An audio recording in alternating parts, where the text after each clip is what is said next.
Live.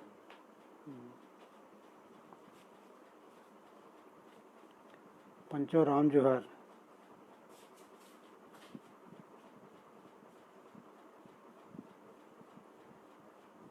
Manoj Mishra भैया,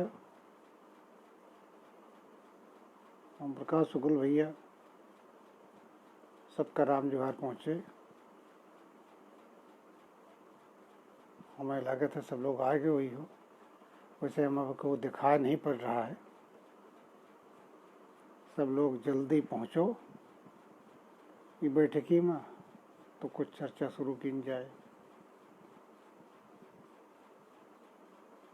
अवधी मिठास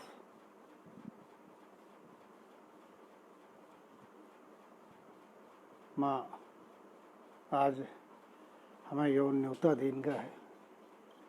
वह के बदे मनोज मिश्र भैया और ओम प्रकाश शुक्ल भैया का बहुत बहुत धन्यवाद। विषय आप सबका मालूम है, हमें का बोले के है।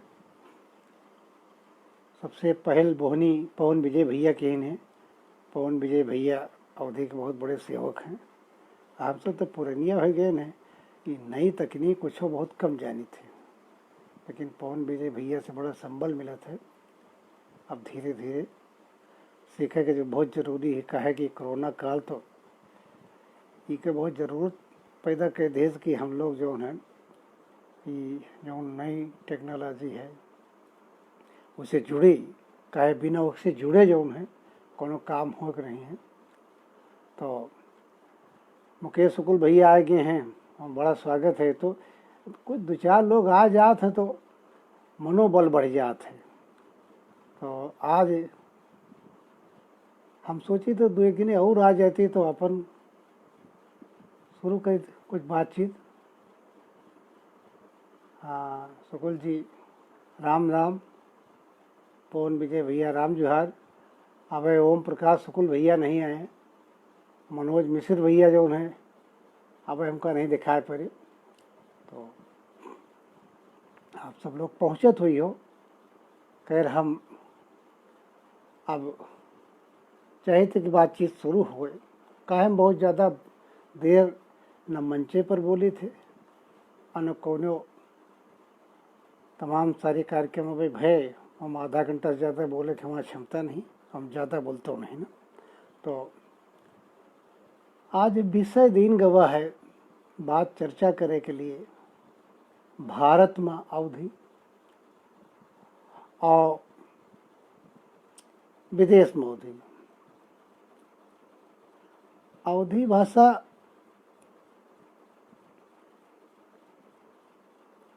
और बोली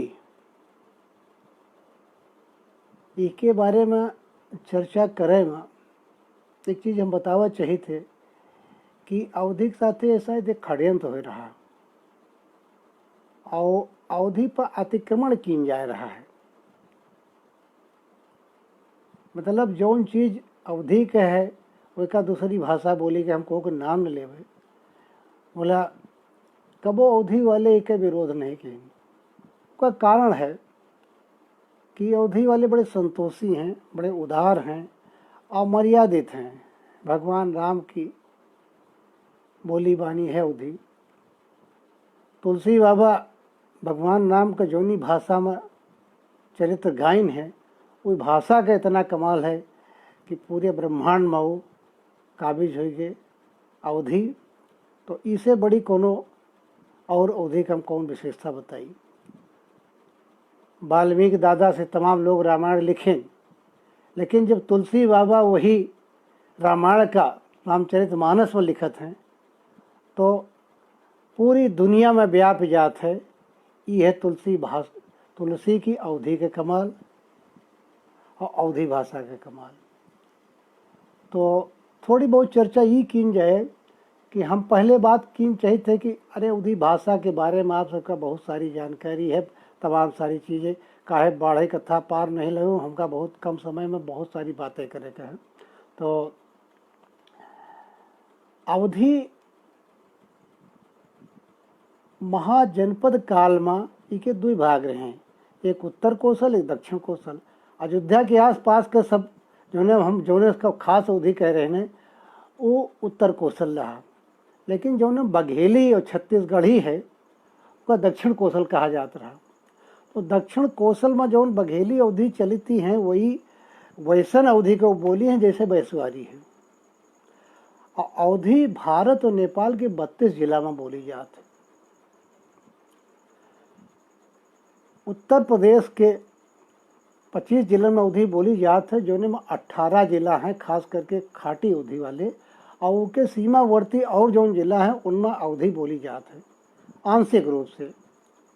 तो बस्ती, गोंडा, बलरामपुर, अंबेडकर नगर, अयोध्या, प्रयागराज, कौशाम्बी, प्रतापगढ़, सुल्तानपुर, अमेठी, फतेहपुर, उन्नाव, रायबरेली, लखनऊ, सीतापुर, बाराबंकी, बहराइच, श्रावस्ती, खीरी, ये 18 जिला खाटी अवधि के। इनके अगल बगल कुछ जिला हैं जैसे भरदोई है, शाहजहांपुर है, जौनपुर है। हालांकि जौनपुर का तो हम अवधीय भाषी माने थे, लेकिन कुछ भोजपुरी का पूर्व तरफ, और यही मेर से सिद्धार्थनगर है अगल बगल के। तो कुल मिला के अवधि के 25 जिला है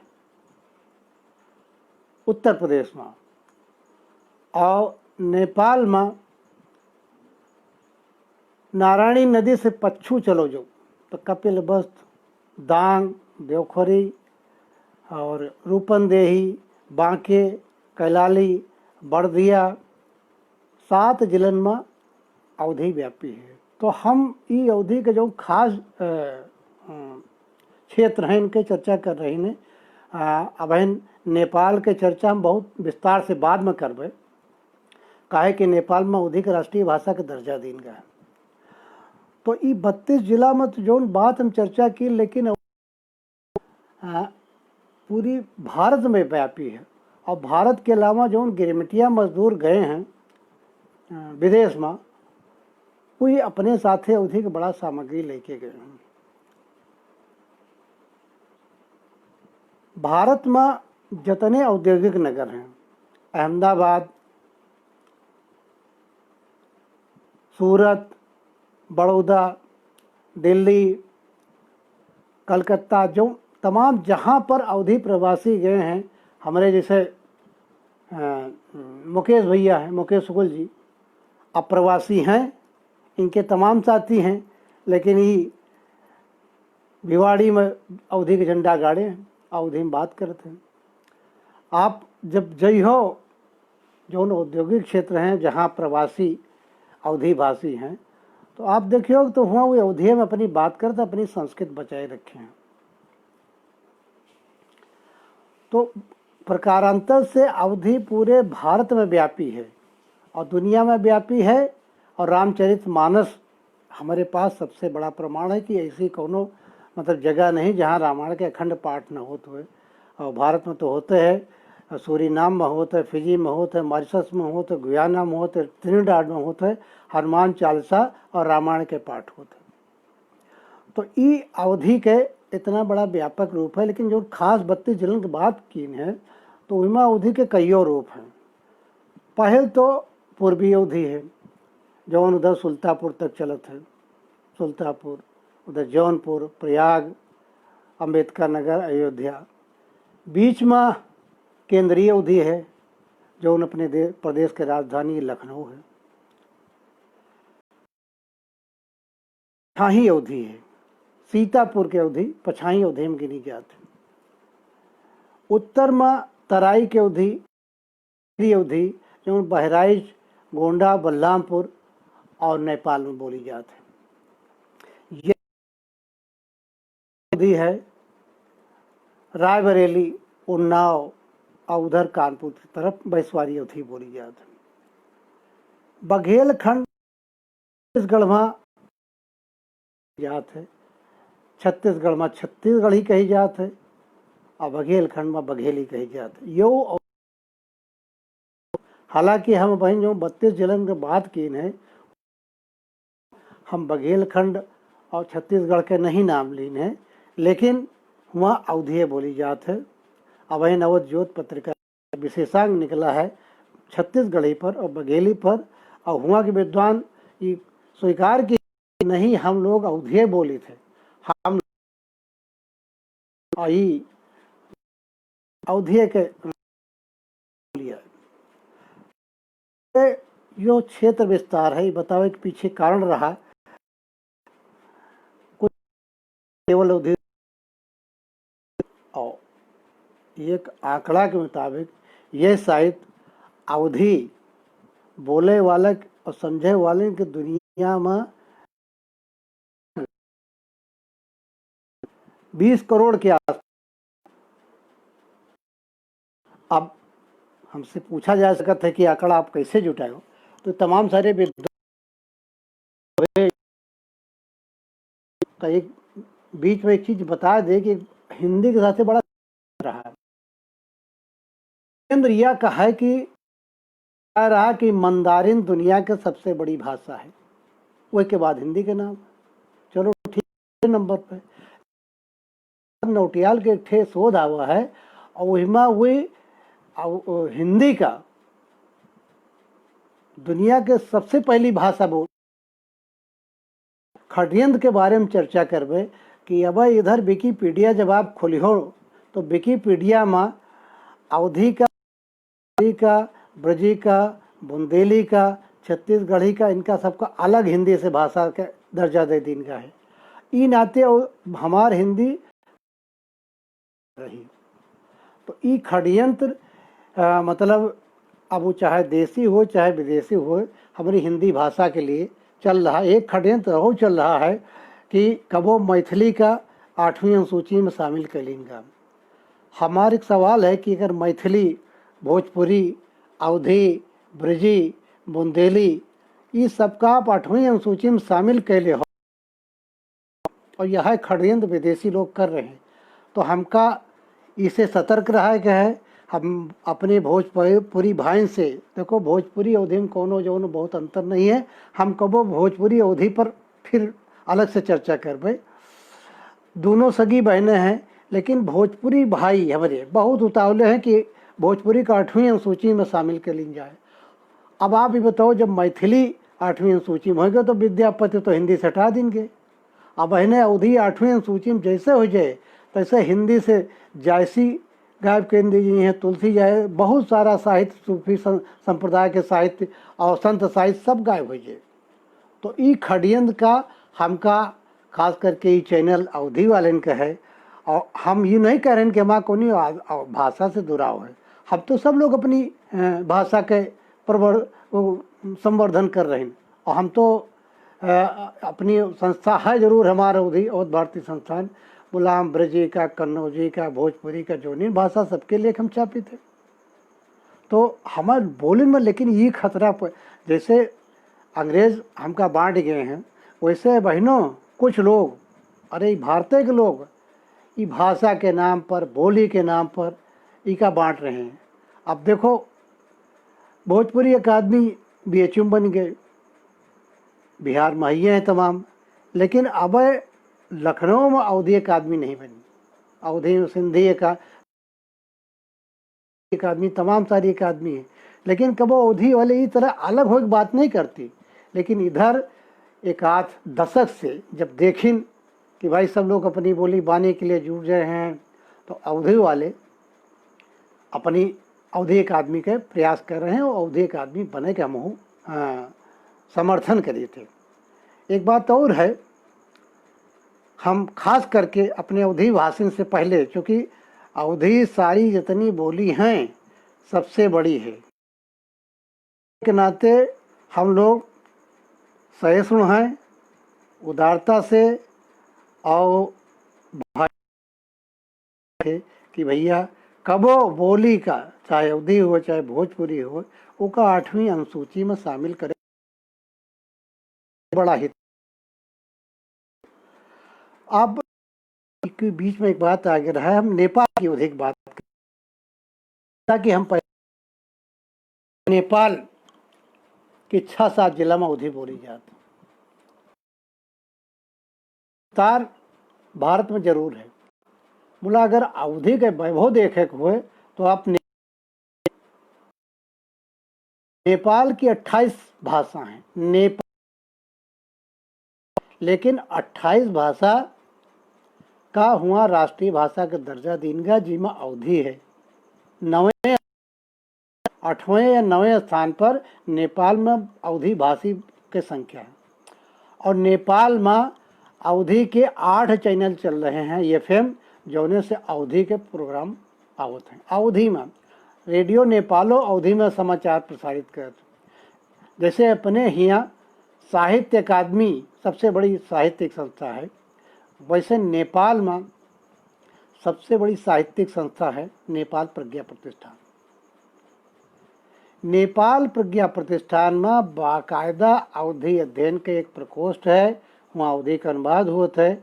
ऐसी और बतावा चाहिए थे जैसे भारत में अवधि में तमाम खंड काव्य, महाकाव्य, निबंध, अनुवाद सब लिखा जा रहा है, वैसे तमाम नेपाल में लिखा जा रहा है। और नेपाल में तमाम सारी अवधि संस्था हैं।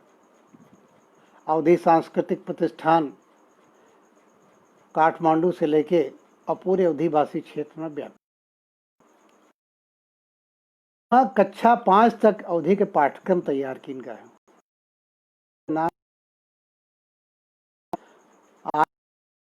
वाले दफ्तर में नहीं रखी हैं, नहीं तो आपको फोटो में दिखाई कि कैसे कैसे वो लोग अवधि के पाठ्यक्रम तैयार। अनौपचारिक शिक्षा और तमाम जागरूकता संबंधी लिटरेचर उनके अवधि में है। अवधि में छोटी छोटी पुस्तिका तमाम छपी हैं। हमहू कहब, हमहू सुनब, हमहू पढ़ब, हमहू लिखब, इस तरह की छोटी छोटी तमाम पुस्तिका।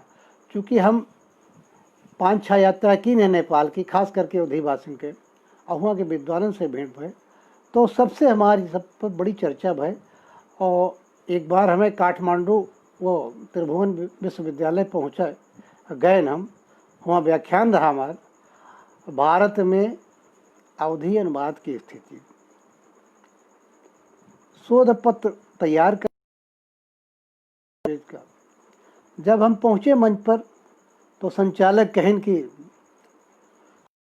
राष्ट्र भारत से राम बहादुर मिश्र भैया आए हैं और उनसे कि अब वही अपन बात रखें और ये बताएं हमें सबका कि भारत में अनुवाद, अवधि अनुवाद के कौन स्थिति है। तो हम धीरे से संचालक से पूछा का अवधि में बात करेगा है। कहें हाँ दादा, खड़ी बोली एको लाइन न बोलो, आधा घंटा आपका बोले का और आधा घंटा अवधि में आपसे सवाल जवाब हो।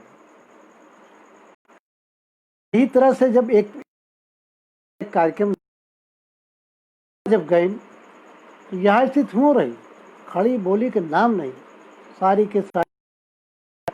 तो करीब नेपाल में 7-8 खंड काव्य, निबंध साहित्य, कथा साहित्य, लोकनाथ, उपन्यास आवा है बहुत पहले, अब तो रहे नहीं बेचारे, जल समाधि। इतना बढ़िया उपन्यास है, अगर वो भारत में होते, खड़ी बोली में छपा होते तो बड़े कथाकार हैं, उनसे ज़्यादा उनकी चर्चा होते, क्योंकि उमा भारत और नेपाल की और किसान की उल्लेख है। तो नहीं कि नेपाल में भारत से ज़्यादा अवधि में जमीनी स्तर पर काम कर रहा है। नेपाल में कोनो आदिवासी बात नहीं करते। और हम वहाँ गायन के बाद जो है हमें लाग कि नहीं, हम को अवधि में बोले चाहिए। यही लिए हम हमारे जाने वाले जानत हुई हैं कि हम अब जो है खड़ी बोली में बतिया बंद कर दीन है। हम कहाँ लखनऊ में हो चाहे सेमिनार कहाँ जहाँ हो, हम अवधि में बात करी थी। अब कुछ नाम हिमा हैं, मनोज मिश्रा भैया, शिव सागर तिवारी जी, सची मिश्रा दीदी प्रणाम, अरे पूर्णा से दीदी हमार सुन रही हैं, प्रकाश चंद गिरी जी, अरे भैया विजय प्रधान जी, इतने नाम वो पहले आ चुके हैं। तो आप सब अरे तो इस तरह मनोबल बढ़ाए हैं, बड़ी खुशी है।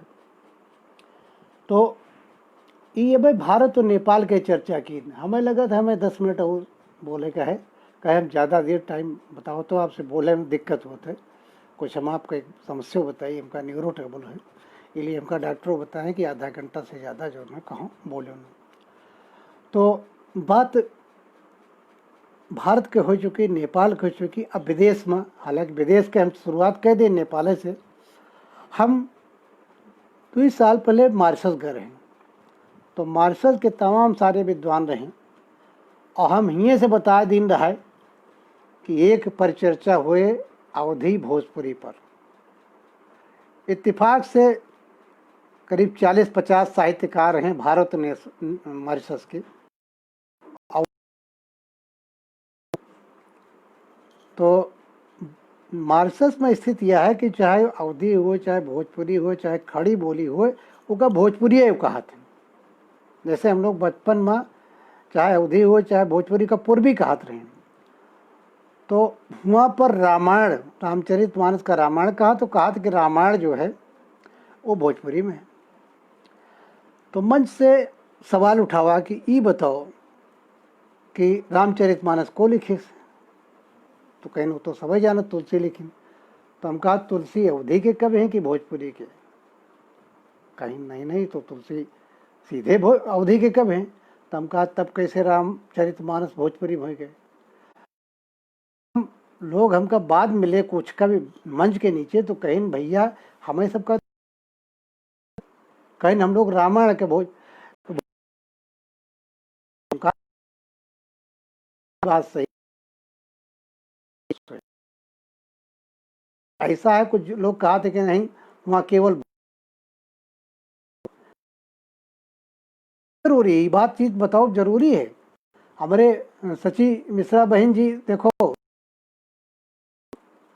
और इनका बहुत साहित्य भोजपुरी से बहुत संस्थान से ई संस्कार गीत, मुस्लिम संस्कार गीतन के भोजपुरी के बड़ा अच्छा संकलन किए। हम तो भोजपुरिया मुसलमानों के गीत संकलित हुए, लेकिन दीदी जो है भोजपुरी का 8वीं अनुसूची में शामिल करे के सख्त खिलाफ रही। साथ तो कहा कि मतलब बात नहीं भाई, हम कहे थे कि एक बात जान लो, भोजपुरी बाजार की भाषा है, अवधी साहित्य की भाषा, एमा कोनो मीन मेक नहीं। हम डंका के चौप कहे थे अवधी साहित्य की भाषा। अवधी का साहित्य अगर हिंदी से निकाल दी जाए तो हिंदी को आप कह रहे हो, स्वर्ण काल कह रहे हो, वो अवधी भाषा के नाते नहीं कर रहे हैं। बोला हम बात सच्ची बात कर रहे थे, इसका सब लोग स्वीकार कर दो। भिखारी ठाकुर विदेशिया बड़े है भोजपुरी के हैं, गोरखनाथ के मान लो, ठीक है, लेकिन आप बताओ और कौन साहित्य तुम दे हो? तो इसलिए हम कहे थे अपने साहित्य के बल पर हम डंका बजा के कहे थे कि अवधी जो है वो बोलियों में सिरताज है। हाँ, तो अब बात हम करबे फिजी के। फिजी, सूरीनाम और गुयाना, त्रिनिडाद, दक्षिण अफ्रीका, यह सब गिरमिटिया मजदूर जो गए वही पूर्वी उत्तर प्रदेश के और पश्चिम बिहार के गए रहे हैं।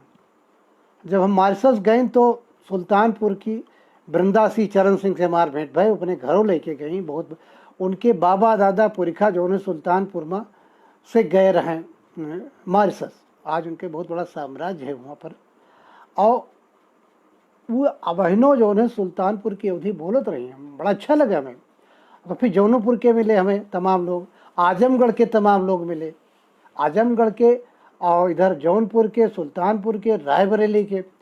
तो अब जब जौनी बोली बानी से जई हो वही तो बात करी हो। अच्छा, ये सब आप सुना हुए जाना हुए सर्वविदित है कि जब गिरमिटिया मजदूर 1834 में जहाज से ले गए इनका यही प्रवासी बनाए के, तो ये सब अपने साथ रामचरितमानस, हनुमान चौथा साहित्य लेके गए। तो अब बहुत सारा लोक साहित्य उनकी वाचिक परंपरा में कंठ में आजो है। हम यहाँ हमारे पास उदाहरण देख मौका सूरी नाम के उधी आपका सुनाए,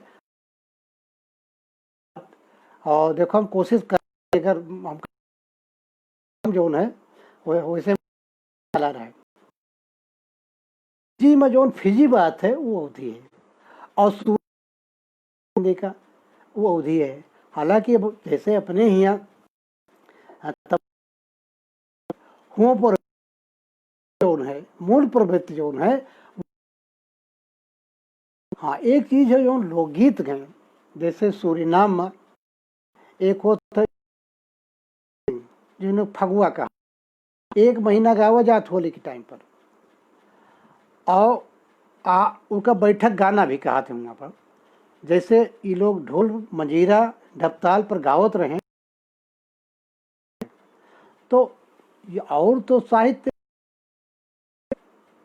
वो नहीं यहाँ मिक्स हो गया है, लेकिन लोक साहित्य जैसे के तैसे गवा है। हमारे गुरुजी जब हम पीएचडी करत रहे 1980 की बात है, तो वो वहाँ गए रहा सूरीनाम 2 साल के लिए पढ़ावे, तो वहाँ से एक गीत पठेंदा है, बड़ा चर्चित गीत, आपो सब जानत हो, भैया भारत के देशवाई मोरा प्राण बसे हिम खो रे बटोहिया। अब आपसे हम बताए थे कि गीत का जाओ जाओ जाओ रे बटोही हिंद देख आओ, जब ये हुआ तो लगा कि यह गीत जो कहीं बाहर से आया, और इसको मैंने कक्षा 6 में सुना था। अब पता चला, हालांकि बहुत लोगों ने बताया कि ये प्रवासी गीत है। ऐसे विदेशिया धुन वहाँ बहुत प्रचलित है। प्रवासी जितने आ जाएगा।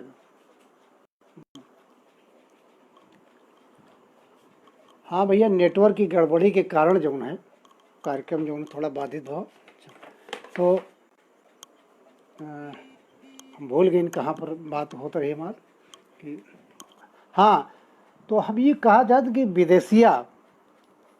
विदेशिया और फगुआ ये 2 ऐसी लोक विधा हैं कि आज हुआ मूल रूप में जीवित हैं प्रवासी देशन में।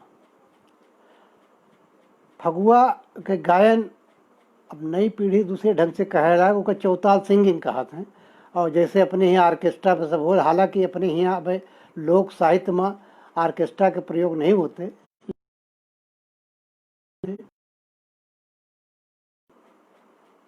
कुल अवधि भारत में और विदेश में आज रूप में बोली जा रही है, समझी जा रही है, और सबसे बड़ी चीज अवधि के संस्कृति।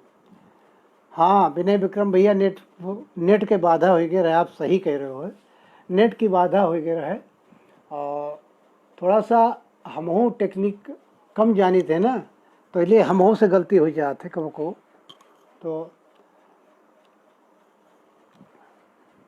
अब हम सोचे थे कि आधा घंटा ज़्यादा होएगा तो हमारी बात ख़त्म है, और अब इधर 2-3 ऐसे कार्यक्रम हैं जो हम लाइव आइन हैं, तो इन नाते हमें थोड़ा सा असहज होते, असुविधा होते, आगे चल के फिर करबे। और सब पंचन का राम राम, मनोज भैया का, ओम प्रकाश भैया का, पवन विजय भैया का, और जितने लोग इनमें जुटे रहे बैठकी में, उनका सबका बहुत बहुत धन्यवाद।